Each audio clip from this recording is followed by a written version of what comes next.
fighting. Halo Sobat Spoiler, gimana kabarnya? Saya doakan selalu diberi kesehatan dan rezeki yang melimpah.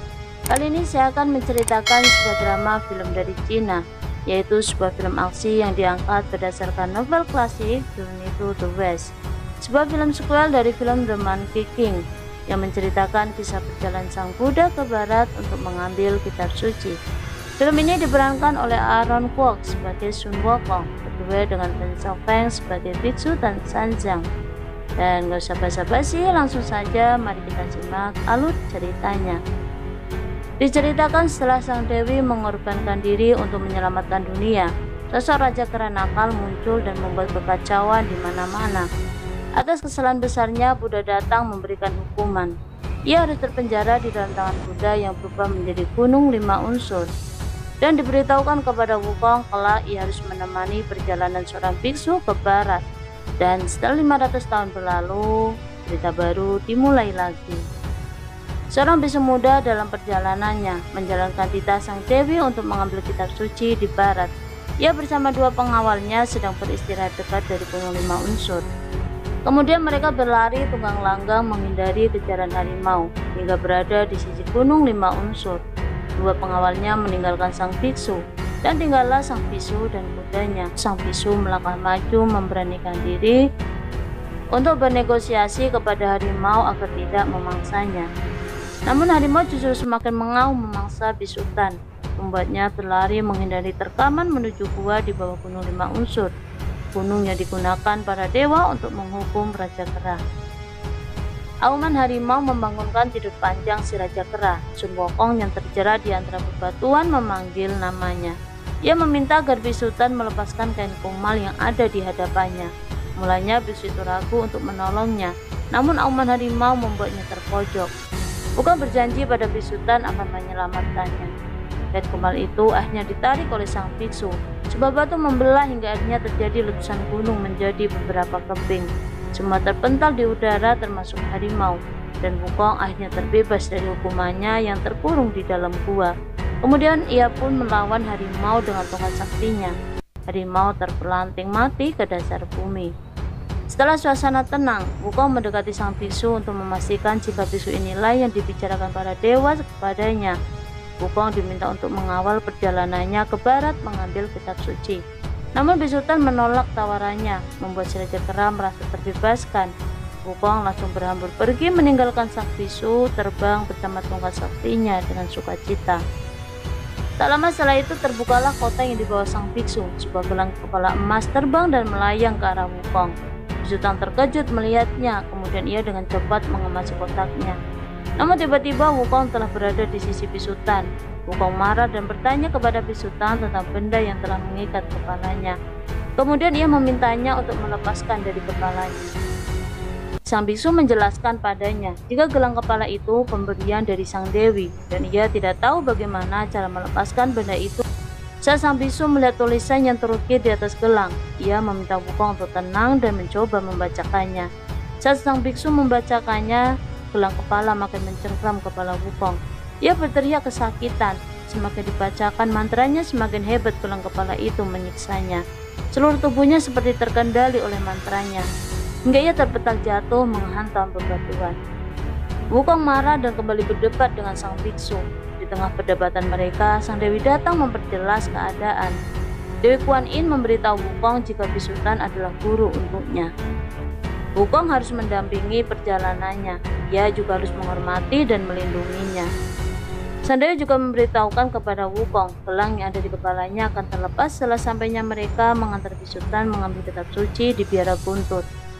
Masih dengan perilakunya yang brutal, sebelum Dewi Kuan Yin selesai berbicara, Wukong terbang menghilang menuju ke biara Guntur. Pikirnya tugas ini dapat terselesaikan dengan cepat. Namun ternyata saat Wukong mengira telah terbang jauh dan hendak mencari keberadaan biara Guntur, justru sang biksu yang ia temukan di sisinya. Dan ternyata dia masih berada di tempat yang sama. Kemudian bisutan memberitahu Wukong pesan dari sang dewi untuknya agar ia menempuh perjalanan ini hanya dengan berjalan kaki saja. Dan tiba-tiba siluman naga muncul dan menyerang mereka. Kuda putih milik bisutan telah menjadi sasaran mangsaannya. Dengan kesaktiannya Wukong melawannya.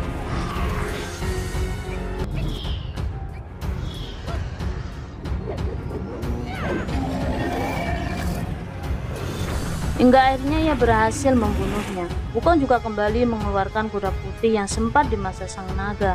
Kemudian mereka kembali melanjutkan perjalanannya. Di pusat kota kerajaan Yunhaishi, daerah yang sedang diteror oleh siluman tengkorak putih, para siluman memangsa anak-anak untuk diminum darahnya, dan bersamaan dengan itu sebuah keluarga diserang oleh siluman tengkorak putih. Namun tak lama dari kedatangan siluman tengkorak putih, siluman lainnya muncul dalam berbagai bentuk dan saling memangsa, termasuk siluman ratu tengkorak putih. Ia datang dengan murka menemui prajurit kerajaan yang telah meneror kota dengan mengatasnamakan dirinya. Sang raja ternyata juga merupakan dalang dari hilangnya anak-anak di kota ini. Kemudian dengan ganasnya siluman tengkorak putih melenyapkan prajurit yang ada di hadapannya. Para dayang lainnya pun melenyapkan orang-orang yang tersisa di dalamnya. Di dalam istana tengkorak putih, di sana terdapat kaca benggala milik 100 siluman. Melalui kaca tersebut, ternyata si Ratu Tengkorak Putih telah mengawasi keberadaan sang bisu dalam perjalanan sucinya. Bisuta merupakan santapan selanjutnya. Energi yang terdapat pada sang bisu dapat dijadikan kekekalan hidupnya menjadi siluman, karena iblis ini telah menolak untuk berinkarnasi menjadi manusia. Di dalam perjalanannya, Wukong dan gurunya kembali dihadang dua siluman. Dengan mata saktinya, ia dapat melihat siluman yang berada di sekitarnya. Tertangkaplah siluman babi dalam penyamarannya, hingga terjadi adu kekuatan di antara keduanya. Ia adalah Zunbaji, dan kemudian satu siluman menyusul menyerangnya, yang memiliki kekuatan penuh dalam tubuhnya yang biru. Ia adalah Shawujing, siluman berhati lemah lembut. Perkelahian semakin tak terhentikan di antara ketiganya. Wukong dengan kekuatan saktinya dengan cepat mengalahkan keduanya. Setelah keduanya tidak berdaya, mereka memohon pengampunan pada Wukong dan mengatakan bahwa mereka juga diperintahkan oleh Dewi Kuan Yin untuk mengawal bisutan dalam perjalanan sucinya. Kemudian setelah itu tiba-tiba saja Wukong merasa ada yang sedang mengawasi mereka. Benar saja, di istana Tengkorak Putih para dayang sedang merencanakan sesuatu untuk memancing sang bisu ke dalam istana mereka. Sebuah rencana penyamaran Ratu Tengkorak Putih menjadi si nenek tua renta dengan para dayangnya yang menyamar menjadi putrinya. Sang iblis menyiapkan sebuah penginapan untuk sang biksu. Tepat di saat bisutan dan para muridnya sedang membutuhkan tempat peristirahatan di malam hari, iblis itu menyambut bisutan dalam peristirahatan malamnya. Tiba-tiba saja kabut tersigap memberikan mereka jalan masuk ke dalam penginapan. Baji masuk ke dalam untuk memeriksanya. Ia bertemu dengan iblis itu dalam penyamarannya menjadi nenek tua. Mulanya iblis itu bersandiwara terkejut dan ketakutan saat melihat Baji. Iblis itu berlari dan berhenti tepat di hadapan bisutan. Ia juga berpura-pura berlutut memohon pengampunan, berharap sang biksu memberikan rasa belas kasihan padanya. Dan bisutan pun membantunya berdiri dan mengenalkan ketiga muridnya. Dan saat memperkenalkan Wukong, iblis itu sangat terkejut. Wukong mencium adanya keberadaan siluman di dekatnya. Saat ia hendak menggunakan mata apinya, tiba-tiba saja iblis itu menyibakkan selendangnya dan menaburkan serbuk hitam. Saat itu juga Wukong kehilangan kesaktian mata apinya. Dengan tidak sengaja, Baji melihat dua putri si nenek tua dengan para cantiknya. Karena rasa ketertarikannya, tanpa berpikir panjang, Baji langsung saja meminta semuanya untuk langsung masuk ke dalam. Tak lama dari itu, Baji mendekati si nenek tua dengan meminta izin untuk mendekati anak gadisnya. Setelah si nenek tua itu menerima permintaannya, Baji langsung berhambur keluar mencari gadis yang dilihatnya tadi. Sang guru meminta Wujing untuk menyusul Baji, karena sang guru takut jika perilaku Baji akan menimbulkan gara-gara. Wukong masih merasa aneh dengan penglihatan mata apinya. Kemudian ia memutuskan mencari mata air untuk mencuci matanya. Sebelum ia pergi, Wukong membuatkan lingkaran kecil untuk melindungi gurunya dari serangan siluman. Tepat saat tidak ada siapapun, iblis itu memulai aksinya. Ia mencoba menarik sukma bisutan, namun gagal karena terhalang dengan lingkaran kecil yang mengitari sang biksu. Iblis itu menceritakan kepada sang biksu cerita mengenai penderitaannya yang telah orang-orang tuduhkan kepadanya sebagai setan jahat karena wabah kelaparan di desanya beberapa puluh tahun yang lalu. Pada saat itu para warga berusaha membunuhnya dijadikan korban terhadap para dewa. Bisutan yang menyimak ceritanya mulai terbawa sedih. Tanpa tersadari ia mulai melangkahkan kakinya keluar dari lingkaran kecilnya. Iblis itu tersenyum menang saat melihat lingkaran kecilnya menghilang bersama dengan langkah sang bisu yang mendekatinya. Tepat saat itu tongkat Wukong memberikan sinyal ada ancaman siluman yang menyerang bisutan. Setelah berusaha mengumpulkan kekuatannya, ia berhasil mengembalikan mata apinya. Bertepatan saat itu pula hati Bisutan telah dimenangkan cerita iblis tua. Rasa bersedih atas peristiwa yang dialami iblis itu membuat Bisutan tidak lagi memandang jika iblis itu akan berbuat jahat kepadanya. Dan tentunya si iblis itu langsung saja melancarkan aksinya akan membunuh sang biksu. Namun Wukong datang dan berhasil menghentikannya. Melalui kaki si nenek tua, Sukma siluman itu pergi meninggalkan raganya. Wukong langsung mengejarnya. Terjadi perkelahian antara Wukong dan si Ratu Tengkorak Putih.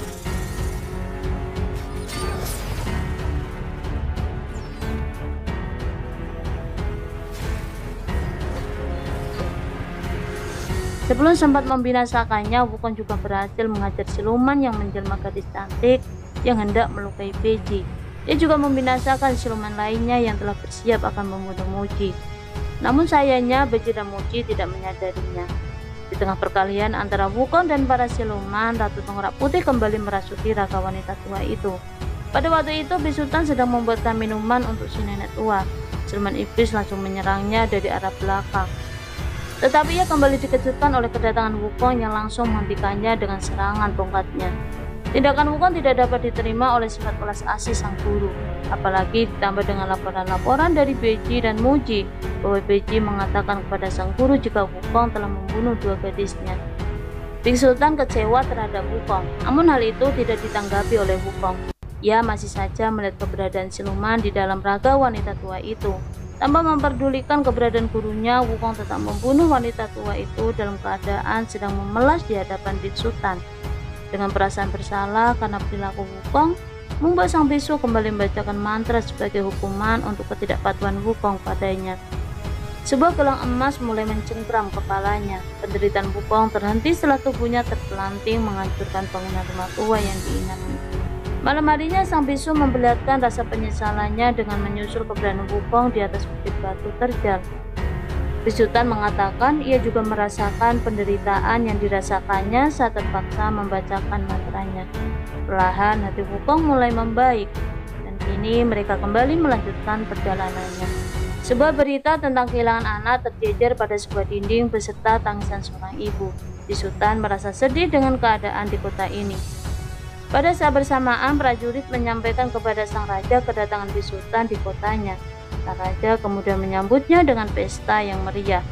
Kemudian raja juga menceritakan sandiwaranya yang sudah berbelas tahun tentang teror hilangnya anak-anak yang diculik Tengkorak Putih.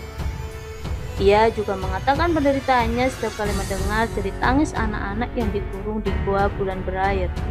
Kemudian sang raja memohon agar sang bisu dapat memusnahkan siluman yang ada di kotanya. Pada saat itu Ratu Iblis Tengkorak Putih datang dan murka. Dengan kekuatannya, Ratu Tengkorak Putih membinasakan seluruh prajurit di sana.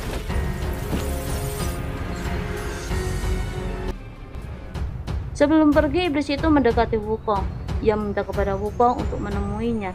Sampainya di sana, iblis itu telah mempersiapkan atraksi monyet-monyet yang sedang disiksa manusia. Wukong marah melihat bangsanya yang sedang disiksa. Pada saat itu, sang iblis mengendalikan amarahnya. Ia meminta untuk mempertemukannya dengan sang biksu untuk dijadikan santapan keabadiannya. Dengan mempengaruhi Wukong setelah ketiadaan sang guru, maka tak ada lagi yang menyisanya melalui gelang kepala emas yang dikenakan Wukong. Tibalah malam di mana kebenaran terungkap. Ternyata di balik hilangnya anak-anak di kota ini adalah perbuatan sang raja. Ia membutuhkan setiap tetesan darah anak-anak untuk diminumnya sebagai obat penawar penghilang kutukannya. Namun penawar ini hanya bersifat sementara, karena kutukan itu akan kembali datang, dan hanya darah sang biksulah yang dapat menjadikan obat penyembuhnya. Hal ini membuat sang raja yang diam-diam merencanakan untuk mencuri sang bisu dan membinasakannya. Pada malam setelah Wukong kembali dari pertemuannya dengan sang iblis, ia datang menyapa gurunya.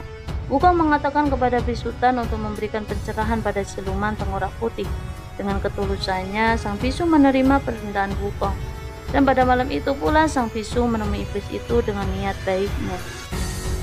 Wukong gelisah, ia tidak dapat melepaskan kekhawatirannya kepada sang bisu yang sedang menemui siluman. Benar saja, di sana sang bisu sedang menyerahkan raganya. Namun niat jahat sang iblis dihancurkan dengan kedatangan Wukong yang menyamar menjadi Bisutan. Tingkah Wukong memancing amarah siluman Tengkorak Putih hingga perkelahian kembali terpecahkan. Beji dan Muji datang ikut membantu Wukong menyelamatkan Bisutan. Mereka saling adu kekuatan melawan para siluman.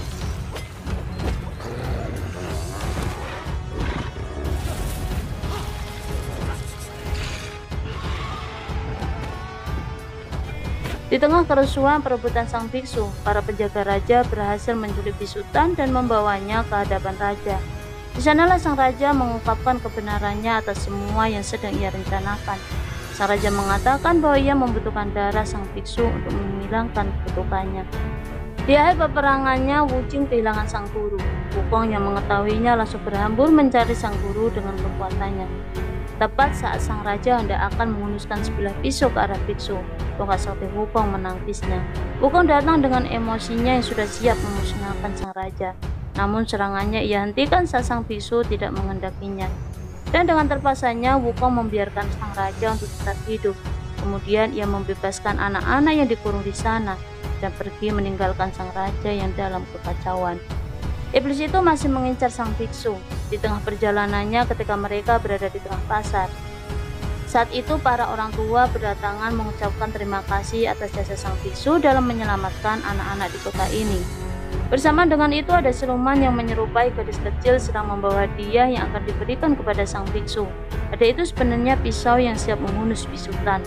Wukong melihatnya melalui tatapan mata apinya. Dengan sigap ia membuang hadiah dari tangannya menggunakan tongkat saktinya, hingga membuat gadis itu terpental. Kemudian terjadi adu argumentasi antara Wukong dan sang biksu. Wukong memberitahukan pada sang biksu bahwa gadis itu adalah delman siluman. Atas dasar sifat welas asih sang biksu, ia kembali mengabaikan ucapan Wukong. Sang ibu yang juga merupakan jelmaan dari siluman datang menolong putrinya dan mendekat ke arah biksu. Dengan mata apinya ia melihat siluman hendak menghunuskan pisau ke Bisutan. Wukong kembali mencegahnya dengan memukulkan tongkatnya ke arah siluman hingga tewas. Bisutan marah kepada Wukong yang berbuat seenak hatinya. Ia kembali membacakan mantranya. Wukong berjungkir balik menahan sakit dari ikat kepalanya. Di tengah kesakitannya, ia kembali melihat gadis kecil itu sedang merangkak dengan pisau tajamnya ke arah sang biksu. Wukong memaksa bangkit untuk menyelamatkan sang guru. Dengan kekuatan terakhirnya, Wukong berhasil membunuhnya. Dengan rasa marah dan kecewanya, Bisutan mengusir Wukong. Dengan perasaan bersalah Wukong kepada gurunya, ia pun berlutut memohon pengampunan kepadanya. Namun sang biksu sudah tak lagi menerimanya. Wukong akhirnya meninggalkan sang guru dengan berat hati, disambut tangis Bisutan. Si iblis menyaksikan perdebatan itu dari kejauhan. Kemudian ia datang membawa sang biksu ke istananya. Beji dan Wuji dibuat bingung setelah itu. Mereka mencari keberadaan Wukong yang ternyata sedang menghadap sang dewi. Wukong sedang diberikan pencerahan oleh Dewi Guan Yin. Sang dewi mengatakan kepadanya jika gurunya sedang membutuhkannya. Kemudian Wukong bergegas pergi menuju istana Tengkorak Putih untuk kembali menyelamatkan sang guru. Sesampainya di sana, Wukong langsung menghibas habis ratusan prajurit Tengkorak Putih yang sedang melawan Beji dan Wuji dengan sekali pukulan tongkatnya. Dengan cepat pula, Wukong masuk ke dalam istana Tengkorak Putih. Wukong berhasil menyelamatkan gurunya dari Ratu Siluman. Kemudian iblis itu balik menyerang Wukong. Dengan kesaktiannya, Wukong berbalik kembali menyerangnya hingga membuat si Ratu Tengkorak Putih terpental. Saat Wukong masuk ke istana untuk menyelamatkan sang guru, Siluman Tengkorak Putih mengumpulkan tulang belulang yang terpencar menjadi satu membentuk Tengkorak Putih raksasa di luar sana dan siap untuk menghancurkan Wukong. Saat Wukong sedang membawa sang guru keluar dari istananya, tepat di depan pintu, mulut tengkorak raksasa menganga membuat keduanya jatuh terperangkap di dalamnya. Wukong terus berusaha mencari jalan keluar dari dalam perut Tengkorak Putih. Dan Wukong berhasil keluar, justru sang biksu yang masih terperangkap di dalamnya. Dibantu oleh Beijing dan Wujing, mereka melawan iblis tulang putih.